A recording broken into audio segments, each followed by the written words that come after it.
ताज्या बातम्यांसाठी ABP माझाला subscribe करा आणि बेल आयकॉन प्रेस करा। पुणे ग्रामीण विभागातल्या शाळा सुद्धा आजपासून सुरू झाल्यात। मावळ तालुक्यातील प्रगती विद्या मंदिर परिसरातून आढावा घेतलेला आहे आमचे प्रतिनिधी नाजिम मुल्ला यांनी। पुणे आणि पिंपरी चिंचवड शहरातल्या शाळा तुर्तास बंद असल्या तरी जिल्ह्यातल्या ग्रामीण भागातील सर्व शाळा ज्या आहेत त्या आज खुल्या होणार आहेत। त्यातल्याच एका शाळेत आता आपण आहोत। मावळ तालुक्यातील प्रगती विद्या मंदिर या शाळेची घंटा आज वाजलेली आहे।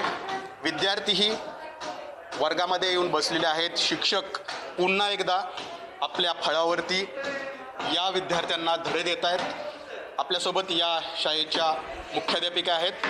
मॅडम, शाळा सुरू झालेल्या आहेत। राज्य सरकारनं सांगितलेल्या सूचनांचं तुमच्याकडून पालन होतंय, परंतु तुमची मोठी कसोटी असणार आहे। या कसोटीवरती तुम्ही कसे उतरताय? आम्ही इयत्ता 9वी ते 12वीचे वर्ग आज 23 नोव्हेंबरपासून सुरू केलेले आहेत। तर आम्ही 10वी आणि 9वीचे जे विद्यार्थी आहेत ते अल्टरनेट डे एक दिवसाआड एक बोलवणार आहोत, कारण आमची 9वीची संख्या 150च्या घरात आहे आणि 10वीची संख्या 145च्या घरात आहे। एका बेंचवर एक विद्यार्थी बसेल याप्रमाणे आपण शासनाच्या सर्व नियमांच्या आणि अटींचे पालन करत आजपासून वर्ग सुरू केलेले आहेत। काही विद्यार्थी आपल्यासोबत आहेत, त्यांच्याशी आपण बोलण्याचा प्रयत्न करूयात।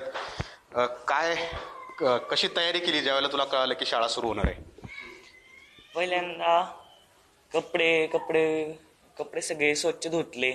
मास्क धुतले आम्ही। सॅनिटायझरची बॉटल, दप्तर सगळं तयार केलं। आत्ताच म्हणजे आत्ता प्रत्यक्ष शिकते, त्याच्यामुळे आत्ता छान वाटतंय की ऑनलाईन एवढं नीट शिकता येत नव्हतं, पण आता त्याच्यापेक्षा बेटर आहे ऑनलाईनपेक्षा।